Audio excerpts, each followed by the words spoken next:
হ্যাঁ, গতকাল রবীন্দ্র শতবার্ষিকী ভবনের প্রাঙ্গণে ভারতীয় জনতা পার্টির জনজাতি মোর্চার উদ্যোগে যে একটা জনসভা হয়েছে,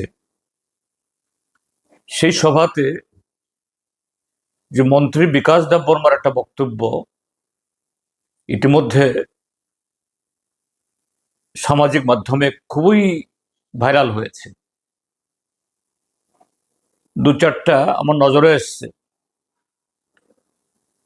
তিপ্রামথার কিছু কার্যকলাপে শুধু ভারতীয় জনতা পার্টি বা জনজাতি মোর্চা কেন, সমস্ত গণতান্ত্রিক দলেরই বক্তব্য রয়েছে বা তাদের কার্যকলাপ সম্পর্কে, সেখানে তাদেরকে কিভাবে গণতান্ত্রিক পথে সংযত করা যায়, মোকাবেলা করা যায়, এ সম্পর্কে যার যার মতো করে সবাই কথা বলছেন, বলবেন। কিন্তু মন্ত্রী বিকাশ দেববর্মা যে ভাষায় কথা বলেছেন, এটা তো একটা ভদ্রলোকের, এবং সেই ভদ্রলোক সংবিধানের নামে শপথ গ্রহণ করে তিনি একটা মন্ত্রী পদেও আসীন আছেন। এটা একজন ভদ্রলোক এবং একজন মন্ত্রীর ভাষা হতে পারে না, একটা একটা গুন্ডাদের ভাষা। এবং আরো দুর্ভাগ্যের যে রাজ্যের যে মাননীয় মুখ্যমন্ত্রী একই মঞ্চে তিনি আছেন, সে মঞ্চে আবার বিজেপি দলের সভাপতিও, আবার আমাদের দেশের সাংসদও। এবং এই দুজন ছাড়াও দেখা গেছে আরো দুজন মন্ত্রিসভার সদস্য সেখানে ছিলেন। মন্ত্রী সুশান্ত চৌধুরী, তারপর বোধহয় মন্ত্রী টিঙ্কু রায়কেও দেখা গেছে। সেই সময়তে মন্ত্রীগণ সেখানে ছিলেন কিনা আমি জানি না, কিন্তু মুখ্যমন্ত্রী সেখানে বিরাজমান। যে ভাষণ দিয়েছেন, ভাষণ তো মোটেই না।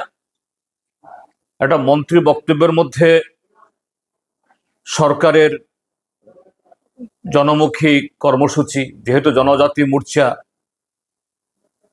রাজ্যের ট্রাইবেলদের জন্য তাদের কি কর্মসূচি, তাদের শরিক দল তিপ্রামথা,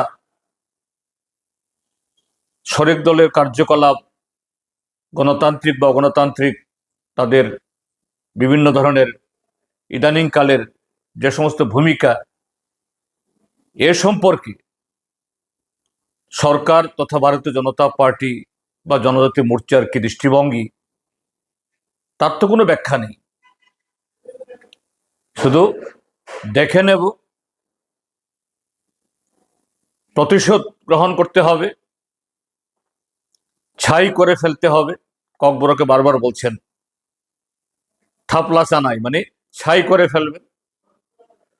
এবং সর্বশেষ জঘন্য ভাষা প্রয়োগ করেছেন, একদম অঙ্গভঙ্গি দেখি পোল্ট্রি মোরগের মতো ছিঁড়ে ফেলবেন। আমি রাজ্যের মাননীয় মুখ্যমন্ত্রীকে বলবো এবং রাজ্যের গভর্নর মহোদয়ের দৃষ্টি আকর্ষণ করব, এই মন্ত্রীকে এক মুহূর্তের জন্য মন্ত্রিসভায় রাখা উচিত নয়, তাকে বরখাস্ত করা উচিত। এবং এটা সরাসরি একটা কগনিজেবল অফেন্স। হ্যাঁ, ত্রিপুরা এই জাতীয় কিছু অগণতান্ত্রিক কার্যকলাপ করছে, তার বিরুদ্ধে আইনানুগ ব্যবস্থা গ্রহণ করার জন্য দাবি তুলুন। মুখ্যমন্ত্রী তো এসব কিছুই করছেন না, শুধু মুখে নানা কথা বলছেন। আর সেই জায়গায় আরেকজন মন্ত্রী,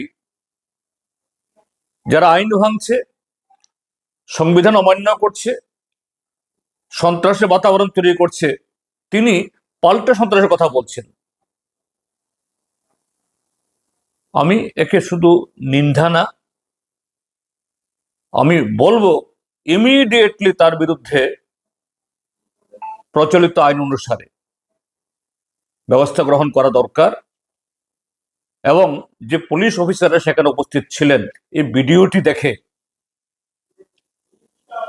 ভারতীয় ন্যায় সংহিতা নতুন যে আইন হয়েছে সেই ধারা অনুসরণ করে কোন ধারায় তাকে ভোগ করা যায়, তাকে যুক্ত করা যায়, এটা দেখে করা দরকার। নতুবা ত্রিপুরাজ্যের রাজনৈতিক পরিবেশ ইতিমধ্যে কলুষিত হয়েছে, এটা আরো কলুষিত হবে, আর যারা আইন ভঙ্গ করছে তারা আরো উৎসাহিত হবে। বড় সাক্ষী রাজ্যের স্বরাষ্ট্রমন্ত্রী তথা মুখ্যমন্ত্রী, তিনিও যদি পদক্ষেপ গ্রহণ না করেন, এটা তারও অপরাধ হবে, অন্যায় হবে, গর্জিত হবে।